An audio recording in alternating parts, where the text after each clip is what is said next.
আমি আমেরিকাতে অনেক দেশে বসছিলাম, টায়ার্ড, আমাকে ফাঁসাই দেওয়া হয়েছে। আগে মানুষ বাংলাদেশে অনেক কথাই বলে, কিন্তু তাদের কাছে কোনো প্রমাণ থেকে তারা দেখাতে বলে।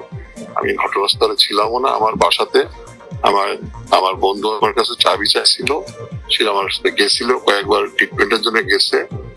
তারপরে আমি এক পর্যায়ে যখন বুঝছি যে বাংলাদেশ পুলিশ আমাকে কথা কথা বলতেছে এবং আমার বন্ধু রেসপন্ড করছে না, তখন আমি চলে আসছি এদেশে। এসে আমি লয়ারদের সাথে কথা বলছি। আর একটা বিষয় যেটা শোনা যাচ্ছে যে ফ্ল্যাটের যে ভাড়াটা নাকি আপনার নামে হয়েছিল।